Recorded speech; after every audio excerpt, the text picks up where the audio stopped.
Cheating wife got what she deserved. Karma happened. I was nervous. Karen, my wife of 11 years, had told me to meet her at the Tumbleweed Inn at 3. I knew the bar would be pretty much empty at that hour, and whatever she had to tell me would have little to do with partying. I didn't know how right I was. The Tumbleweed Inn was where she and I had met 13 years ago. I had a bad feeling. I suspected she was cheating on me with a coworker, and I was afraid this meeting would be where I got the news. There had been signs, late nights at the office where she worked as a secretary to her boss, disinterest in sex, at least with me, new provocative clothes in her closet that she never wore around me, and a much reduced interest in communicating. We hardly spoke, even at meals, and she was rarely home for them. Over the past several months, it had been mostly me and the kids, Max 9 and Megan 10, eating together while she came in late with some lame excuse, sometimes bringing dessert for the children. Her disregard for me was one thing, and it hurt, but her putting the kids on the back burner really pissed me off. There were only a few cars in the lot when I pulled into the Tumbleweed Inn. I had resolved to play it cool if she was going to do what I suspected. I figured this would be a tell-all meeting because of a conversation I had partially overheard 2 nights earlier. Yes, okay, I agree, Tuesday. Yes, I'll get him there. Well, it was Tuesday, it was 3, and she had gotten me there. I sat in the car for a few moments, thinking, what if she was with the asshole? What should I do? The wisdom imparted by my father years ago echoed in my mind, and it had proven invaluable in my business endeavors. Do nothing, son, unless you're certain of your course of action. Remain silent, let your adversary puzzle it out. The less you reveal, the greater their concern.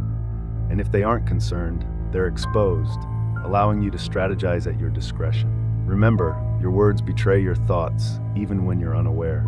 Simply stay quiet and withdraw. Attend to matters later, armed with all the necessary information and a solid plan. As I reminisced, a fond smile crossed my face. I cherished the memory of my father's guidance, feeling his presence as though he were guiding me from above. In gratitude, I silently thanked him for his sage advice. Turning inward, I noticed her seated at the bar with a stranger. This wasn't entirely unexpected. My business, Steinbeck Incorporated, had consumed much of my time over the past decade, leaving little opportunity for socializing with her colleagues. As an electrical engineer, my company specialized in designing wiring and electrical systems for construction firms, keeping me fully occupied during the day. I walked over to them. She sensed my presence and turned. "Hello, Mark," she said. "Not hello, honey. No peck on the cheek, just hello, Mark." I replied pointedly, "What's up?" The man turned to face me.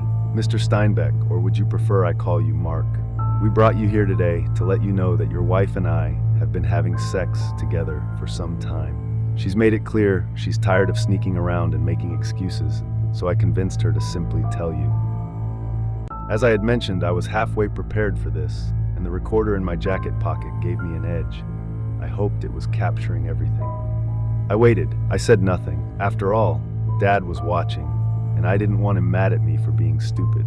"Mark," Karen said, waiting for me to respond, but I remained silent. She must have decided I was in shock or something because she continued, "If you enjoyed this video, consider liking my video. Mark, it has been so hard keeping this from you. I don't want you to feel hurt. I have no intention of leaving you. It's just, well, sex with Jason here is too much for me to give up. I hope you can understand. I just couldn't keep this from you any longer. You deserve to know." I wasn't sure how aware she was of how stupid her argument sounded.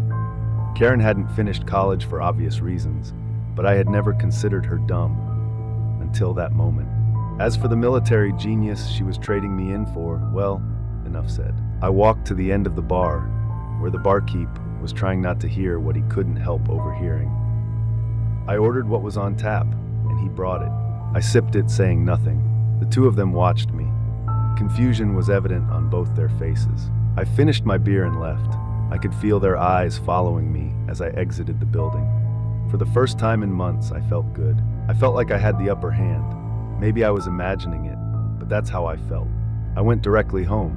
The kids would be waiting for me. I kissed them hello, laughed, and told them it was going to be a good weekend. They cheered as we went to get ice cream. I told them of my plan, which I had formulated earlier that day. They would stay with their Aunt Susan and Uncle Dak for the weekend. They loved my sister and brother-in-law, and the feeling was mutual. Sue and Dak, an ex-Army Ranger, had been unable to conceive, so Max and Megan had become their favorite people in the world. I knew Sue and Dak were going camping for the weekend, and now the kids would go with them. That would give me the time I needed to handle the things that had to be handled. "Everything okay, Mark?" Dak asked. Truthfully, I said no. "I'm divorcing Karen. The kids don't know." "I figured," he said, catching me off guard. "What?" "I've noticed some things," he replied. "So has Sue. Karen actually made a play for me last Christmas." Don't miss out on the journey to 1,000 subscribers. Hit that subscribe button now and be part of something big before everyone else. I blew her off, and she made a joke to cover herself, but I didn't buy it. Sue made me promise not to tell you. "Sorry, it's okay. I'm just grateful you're here to take care of the kids. I need time to get my ducks lined up. Listen, Mark, if you need me for anything." "Thanks, DC. I think I can handle it. It'll be messy, but I have evidence. This isn't a no-fault state, so nailing them shouldn't be a problem. After I leave here, I'm heading to Henry's to get things underway."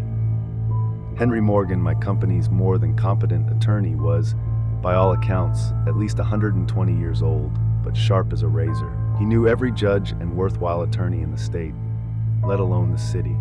Karen couldn't have been oblivious to what I was capable of if I caught her cheating. She must have confessed her sex buddy affair to short-circuit anything I might do if I found out by accident. Faulty reasoning, but the more I considered it, the more it seemed to be her only possible logic. She was scared I'd find out and sandbag her. Well, I was going to do just that. "Yeah, Henry, that's about it," I told him after showing up unannounced. I handed him the recording and gave him the name of the barkeep who had witnessed the meeting. "Okay, I'll have them both served on Monday. Are you going home?" "Yes, I guess so. I don't want to tip her off too soon. I'll kick her out as soon as they're served. Malcolm will interview the witness tomorrow, even though it's Sunday. Speed wins in this business. Hit them hard, hit them fast, and leave them bewildered and sucking dust. That's what I always say." I liked the way Henry thought. "Mark," he added, "sorry about your marriage, and especially Max and Megan. If you need anything..." "Thanks, Henry. I appreciate it." I left, feeling very, very good. I had an ex-ranger and a nasty-ass lawyer running point. Now all I had to do was sit back and let the shit hit the fan. Henry would deny her anything whatsoever. She'd get nothing. He assured me that based on her actions in the recording, I'd have leverage to decimate her in court. If Henry asserted it, it held undeniable truth. I felt increasingly reassured as I drove home, potentially for my last weekend with my soon-to-be ex-wife. Upon arrival, I was taken aback to find an unfamiliar car parked in the driveway. It had to belong to Jason. The evening was descending, and I wondered if I might be fortunate enough to catch a glimpse of the lovers. Parking a couple of houses down, I stealthily approached the house. The lights were off, but as I neared, I noticed Rex, my next-door neighbor, wheeling the trash out to the curb. Rex was a police officer. I positioned myself beside the unfamiliar car and made eye contact with him. He waved and I nodded. He'd seen the car. I felt relieved, another witness. I made a mental note of the jerk's license plate number to give to Henry tomorrow, along with Rex's name and address, and maybe a couple of pictures if I could get them.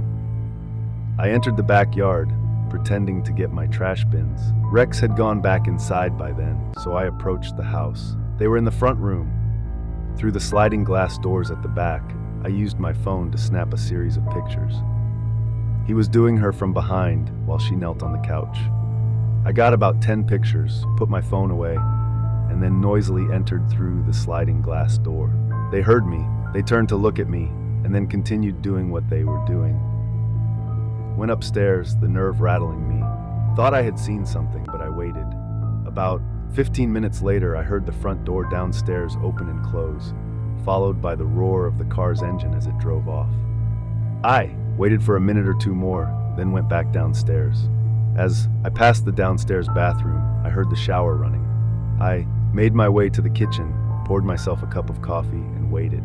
This was going to be interesting. 10 minutes later, she came and joined me. "You okay?" she asked, her voice kind. I didn't say anything. I just sipped my coffee, waiting for her to say something meaningful. It concerned me that she didn't even think to ask about the kids. This woman was not the woman I had married more than a decade ago. Mark, we have to talk. Kids are at my sister's. Thought you might like to know. Oh, yes, I noticed they weren't here when I got home. Looked flustered. Look, are you okay? I just wanted to be upfront and honest with you. I didn't like sneaking around. You're a good man, and you deserve better. It's just sex, Mark. Only sex. I will deny you nothing when we are together, and Jason knows that and is okay with it. He's a good man. It was his idea not to hide things from you anymore. I couldn't resist. So, I can have sex with my lawfully wedded wife and Jason is okay with that? Damn, that's very nice of him. No need to be sarcastic, Mark. Honesty is always the best policy, she said. She actually said that. Evidently, breaking her wedding vows was an exception to the rule. I had to smile. I couldn't help it. Mark, damn it, say something, she commanded. What do you want me to say? If I said to call him and tell him it's over, would you? Well, then there's nothing to say. But yes, you're right, I deserve better. I was laughing inside, but my outward demeanor remained calm, even reflective. You're not a cuck or whatever, she said. You're my husband and a good daddy, and I love you, and save it, Karen. I'm going out. Don't wait up for me. I had to get out of there. I couldn't stand to be near her. She was dead to me. By Monday it would all be over, and she would, be history. I retraced my steps from earlier in the day. I was back at the Tumbleweed, and the same barkeep was on duty. I bellied up to the bar and took my place at the end. The place was crowded now, especially for a Tuesday night. I ordered a tap and asked the guy what gives. I nodded toward the crowd. Ladies' night and the wolves are out, he replied, nodding toward the far corner. The lighting was dim, but I saw him. Jason was making out with one of the ladies. So the cheater was cheating on the other cheater. Why was I not surprised? Or maybe he wasn't cheating. Maybe the other cheater knew he had other interests. I overheard that earlier today. Man, if you need a witness. Thanks, maybe I will, I said. My wife pulled that on me too, a few years ago, the guy continued. But I didn't have anybody to stand with me, so I got rimmed pretty bad in court. That was something. I guess it would actually be good if half of what I made didn't go to alimony. We talked off and on for the next 4 hours straight. I made a mental note to talk to Henry about maybe getting this guy some justice if he helped me nail Romeo and Juliet. Suckers had to stick together. Jason never noticed me at the bar. I had managed to get some good shots of him and his little chickie. I would use them to show my wife if indeed she thought she was exclusive with him. But that would have to wait till after the big show on Monday. I got home around 4 in the morning. Josh, the barkeep, and I had a half-dozen cups of Joe after closing. Lived upstairs from the bar, so he had nowhere to go. And since he was living alone, I guess I was a good candidate for late-night conversation. I liked the guy, plus he was a damn good bartender. A major plus in my view. I was pissed at Karen, but I wanted to sleep in my bed, not in the damn guest room. There's something about a man's own bed. It's something that my wife knew about me, and that might be why she'd have sex in the front room instead of upstairs. I slid in beside her. She was awake. I felt her hand reach for me. I jerked it off me and just rolled over and slept. She evidently did the same. The light streaming in through the cracks between the window curtains woke me. It was almost 8. I could smell bacon frying in the kitchen. I got up, showered, dressed, and went downstairs. She was in a good mood. I guess she thought that everything was all right, or at least that our marriage was not terminal. Hi, sleepyhead. Morning, I said. Smells good. Well, it did. I was hungry. It might be the last day of our married life, but I didn't have to be all mopey about it. The S would hit the fan tomorrow, but today was going to be a good day. I just knew it. I'll be here all day today for you, she said. She said it like it was a special favor to me, since I was being so reasonable. Oh yes, and if you're good, you might get really lucky, she said. She was actually giggling. I didn't know whether to laugh or be sick to my stomach. How could this cheating witch of a wife actually think that I would consciously accept what she was selling? I just giggled back at her. I have to take my car into the shop later this morning. Have to have new brakes put on. Oh, I thought we might. Maybe later. I had to figure a way to avoid her, and it wasn't going to be easy. I really didn't want to stick my wick in her, but I supposed I could endure it if I absolutely had to keep her off balance. Just before leaving to get the brake job, which incidentally had not been a lie, I hid my little voice-activated recorder near the kitchen phone. I figured if she called him, that would be the phone she'd use. Was right, God, how I love the intrigue. 3 hours later, I was back. I retrieved the recorder while she was taking the trash out and went into my office to hear what might have been caught on it. It was hurtful when I heard her say she loved him. Mighty hurtful. It was especially so since I knew he didn't give a damn about her. I couldn't wait to show her the dated pics I got of him and his chickie the night before. That would put a crimp in her style. Hi, it's me. Yes, he's gone out to do something on the car. I don't know, Jason, he might not want to. Yes, I will try. He loves me, so maybe, but okay, I understand. I just don't want to lose him. I don't know, maybe we went too far shoving it in his face like that. I know, but okay, I love you too. I sat there in my office in a state of wonder. I had married it was embarrassing. I wasn't sure now if I even should divorce her. How could anyone that stupid be held responsible for her actions? Now the hurt was too deep. The in-your-face audacity of the pair made any kind of reconciliation impossible. And then there were the children. She clearly didn't give a damn about them. Unforgivable. I was up and out of the house before she even awoke the next morning. It was Monday, and soon it would be the living end for her and her lover. I first went to the office to let my secretary, Eleth, know I would be out for the rest of the day. Being the boss had its upside. First stop was Henry's office. He had news. Malcolm, his part-time PI, had gotten some stuff per Romeo. He was married, had 6 kids, believe it or not, and his wife had the money and the family house. Fraud. 10 years his senior, she apparently had no clue as to his philandering. I instructed Henry to take him down big time and also gave him my latest recording and my cell with the pic. He smiled at that. I also mentioned to him that I might have a special job for him and Malcolm after the dust settled. I knew that Sue and Dak would get the kids off to school. It was having to talk to them later in the day that was scaring me. But there was nothing for it. It had to be done. Henry had set it up for the 2 lovers to be served at work. There was a restraining order against her coming back to the house, and against him as well. The papers were set to be delivered just before lunchtime. I asked Henry to make sure it was done as loudly and with as much fanfare as possible. I wanted the 2 lovers to hurt. Also, I had asked that he make any and all evidence against the pair available to Jason's wife. What she did with it would be up to her. God, how I wanted to be there when my wife was served. And then I thought, why not? I was in the hall when the server arrived. I didn't know him, and he didn't know me, so he just walked right past me to the office where my wife worked, the boss's office. Excuse me, are you Mrs. Karen Steinbeck? Yes, I am, she replied, smiling. I observed from the doorway, unnoticed, as she conversed with the server. He handed her a manila envelope. You're served, he informed her. Her expression darkened as she examined the contents of the envelope. She wept, tears welling up and then streaming down her cheeks. Collapsing into her chair, she was met by her boss, who attempted to offer solace. I made my presence more conspicuous. Her gaze met mine, wide with surprise. Mark, why? She questioned, her voice quavering. Unable to resist, I replied, Sorry again, Dad. As you said, I deserve better. And I departed. Though physically absent, I later learned that Jason had met a similar fate, fainting upon realizing the gravity of his situation. In the end, he lost everything: wife, children, home, career. I had misjudged one aspect. Karen wasn't the biggest fool in the world. She was merely the second. A few days later, I sat in Henry's office, sipping on a steaming cup of coffee. So do you think you can help him since it's so long after the fact? Yes, I think so. The lady has a lot of skeletons in her closet, and she is more than willing to revisit the conditions of their divorce in order to keep them hush-hush. Get the alimony dumped. I mean, if you can. Mark, don't you know by now that I can do anything? He laughed. I stand corrected, I said, joining him in laughing.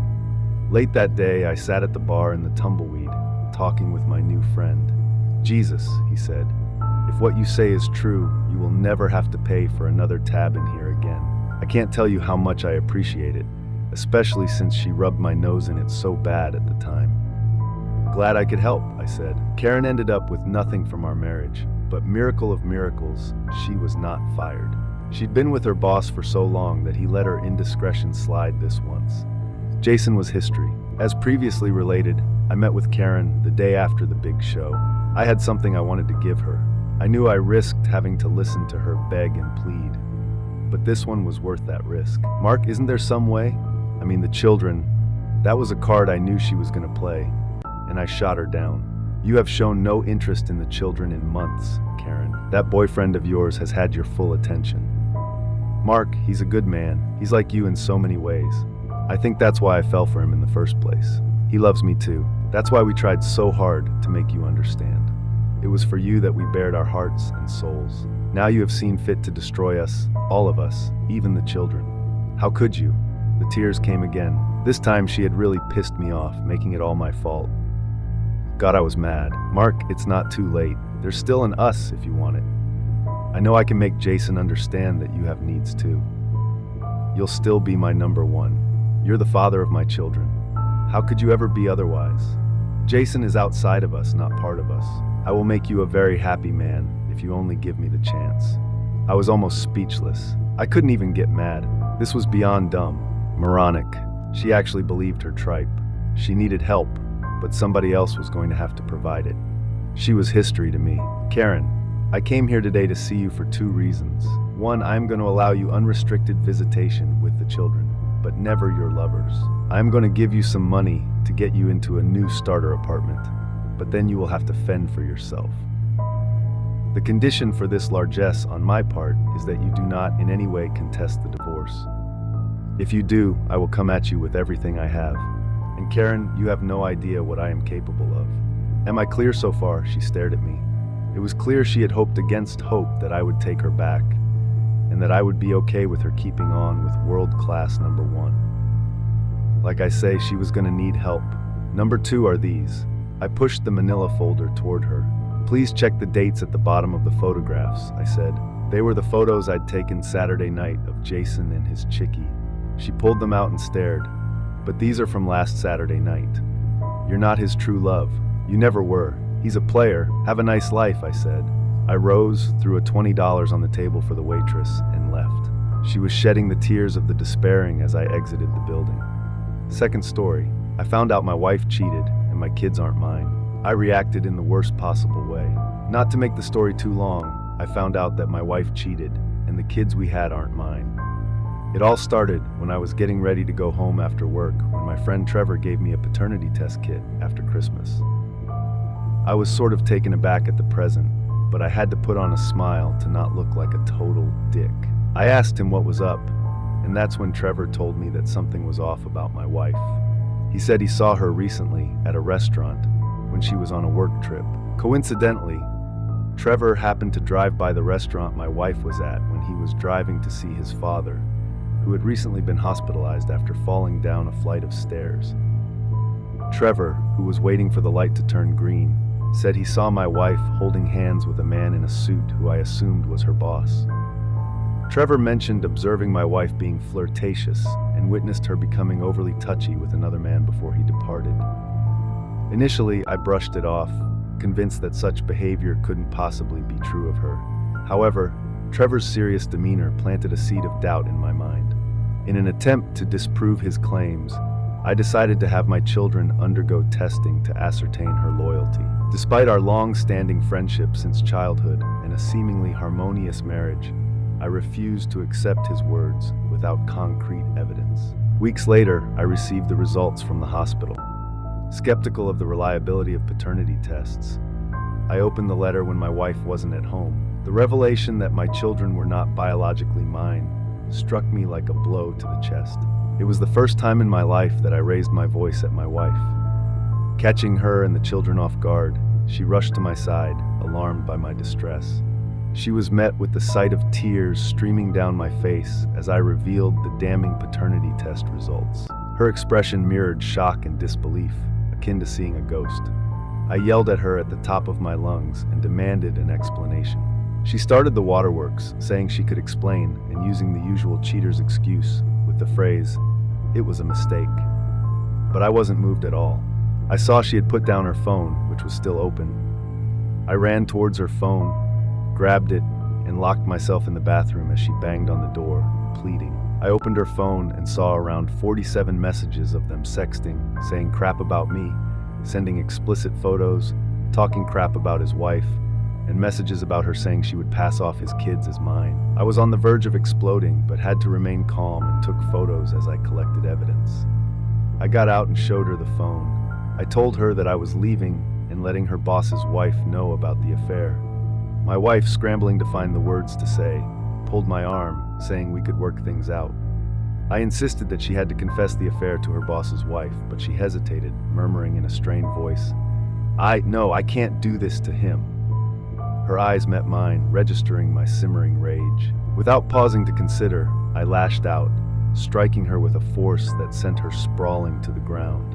In that instant, I knew it was the end. With little more than my car, I departed, driven by a sense of resolve.